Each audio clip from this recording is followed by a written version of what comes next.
তো একজন player flop করলে যে আর দুইজন প্লেয়ার ফ্লপ করবে এমনটা না। হয়তো আজকে অন্য কেউ খেলিনি, আমি খেলছি আর দলের জন্য খেলার চেষ্টা করি সবসময়। 10 রান করলেও সেটা দলের জন্য করার চেষ্টা করি।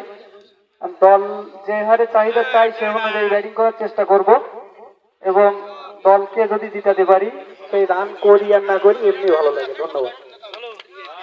আজকে আমাদের প্রথমবারের মতো অনুষ্ঠিত হচ্ছে এসপিএল ক্রিকেট টুর্নামেন্ট এবং এই উদ্বোধনী ম্যাচের প্রথম সিক্স সেটি আশিকের ব্যাট থেকে, প্রথম দলীয় প্রথম ব্যক্তিগত অর্ধশতক সেটিও আশিকের, এবং প্রথম ম্যাচের ম্যান অফ দ্য ম্যাচ সেটিও আশিকের। এই অনুভূতি জানতে চাচ্ছি।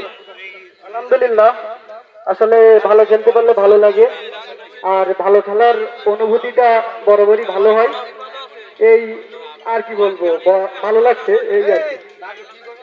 অভিনন্দন এবং শুভকামনা থাকবে আশিকের জন্য। আমরা আশিকের কাছ থেকে এরকম অনবদ্য ম্যাচ এবং দুর্দান্ত পারফরমেন্স আগামী দিনে দেখবো, এমনটাই প্রত্যাশা। তো আমাদের আয়োজক কমিটির কর্তৃপক্ষ এবং গাজী ফ্যাশন অ্যান্ড গার্মেন্টস এর পক্ষ থেকে আজকের খেলার ম্যান অফ দ্য ম্যাচ পুরস্কার গ্রহণ করছেন আমাদের ছোট ভাই আশিক, তুলে দিচ্ছেন গাজী ফ্যাশন অ্যান্ড গার্মেন্টস এর স্বত্বাধিকারী মহিবুল্লাহ মহিব, আমাদের টুর্নামেন্ট পরিচালনা কমিটির সভাপতি আমাদের সুন্দরবন প্রেস ক্লাবের সাধারণ সম্পাদক রয়েছেন ইমরান, সাদাত রয়েছেন, আমাদের সাইদুল আলম ভাই রয়েছেন, অফিসিয়াল স্কোরার যিনি দায়িত্ব পালন করেছেন ইয়াসিন, এবং প্রাপ্ত বালদিয়া, তাদেরকে অভিবাদন এবং শুভকামনা জানাচ্ছি। একই সাথে আজকের এই উদ্বোধনী ম্যাচের সমাপ্তি ঘোষণা করার জন্য অনুরোধ জানাচ্ছি টুর্নামেন্ট পরিচালনা কমিটির সভাপতি মোহাম্মদ বিলাল হোসেনকে।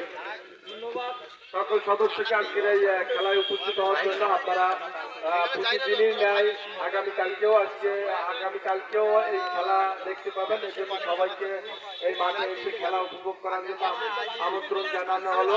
আজকের মতো খেলা এবং অনুষ্ঠান এখানেই সমাপ্ত ঘোষণা করা হলো।